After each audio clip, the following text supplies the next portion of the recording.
Hello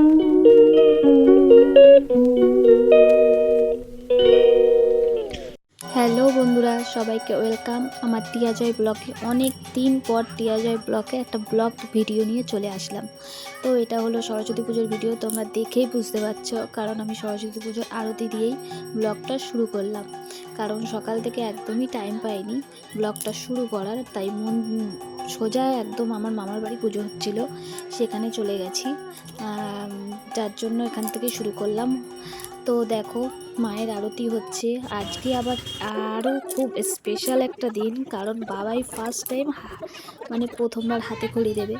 তো তার আগে আমার একটা ননদের ছেলে, তারও হাতে খড়ি হয়ে গেল দেখতেই পেলে। আর এবার বাবাই ফুল দিচ্ছে মাকে, এরপর বাবাইয়েরও হাতে খড়ি হবে। তো বাবাইয়ের হাতে খড়ির কাণ্ডটা তোমরা একটু দেখো। আমরা তো শুধু দেখেছি আর হাসছি, মানে ও নিজে লিখবে না, তোমরা একটু দেখো, দেখলে বুঝতে পারবে কেন হাসার কথা বলছি। মানে আমাদের না হাসতে হাসতে পেট ব্যথা হয়ে গেছে, এতটা হাসি পেয়েছে। মানে ও সব করবে, ও মানে কাউকে মানে ঠাকুরমশাইকে হাত ধরে লিখতে দেবে না। কাণ্ডটা দেখো তুমি, ও শুধু তোমরা সরি।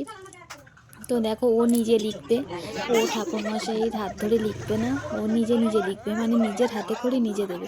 তা তাই করেছে, নিজের হাতে করে প্রথমে নিজেই দিয়ে নিয়েছে, নিজেই লিখে নিয়েছে। তারপর ঠাকুরমশাই আমরা বারবার বলার পর তাই ঠাকুরমশাইকে হাতটা ধরতে দিয়েছে, ধরে তাই লিখিয়েছে। তো দেখো কতটা, আর ও আজকে খুবই আনন্দ করেছে, কারণ ও ফার্স্ট টাইম হাতে খড়ি দিচ্ছে। তারপরে এরকম সরস্বতী পুজো বুঝতে পারছে, আগের বারও দেখেছিল কিন্তু অতটা বুঝতে পারছিল না, বুঝতে পারেনি, কিন্তু এখন যথেষ্ট বড় হয়ে গেছে, যার জন্য বুঝতে পারছে যে আমি হাতে খড়ি দিচ্ছি। একটা বিশাল আনন্দ করেছে ও।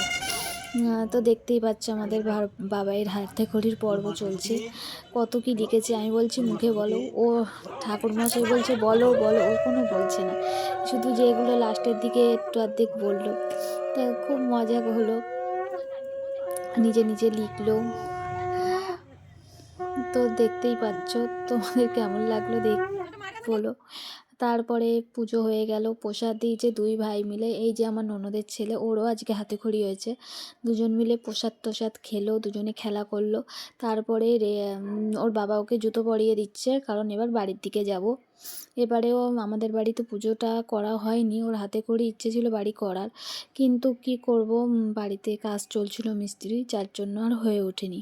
তো দেখতেই পাচ্ছ ওই বাড়ির থেকে ওখান থেকে এসে আবার আর এক জায়গায় গিয়েছিলাম, মানে বাড়ির পাশেই পুজো ছিল, সরস্বতী পুজো, সেখানে প্রসাদ আনতে গিয়েছিলাম। আর এই যে আমার বাবাইকে আমি বারবার চেষ্টা করছি একটা ভালো ছবি তোলার, কিন্তু তুলে উঠতে পারিনি। তারপর আর একটা বাড়ি গিয়েছিলাম, সেখানেও বলেছিল, তাই গিয়েছিলাম বাবাইকে নিয়ে। আর ওখানে ছিল গরু, সেটা আমার গরুর ফুটেজটা নেওয়া হয়নি, বিচলি দেখতেই পাচ্ছ। তো মানে গরু ছিল, ওই নিয়ে বাবাই ওই দিকেই তাকিয়েছিল। তো এই দেখো আমাদের ফাইনাল লুক দেখিয়ে দিলাম তিনজনের। তারপরের দিন ছিল আমাদের গোটা সেদ্ধ, তারও একটা ছোট্ট ভিডিও করেছিলাম, তোমাদের সাথে শেয়ার করলাম। কেমন লাগলো জানি।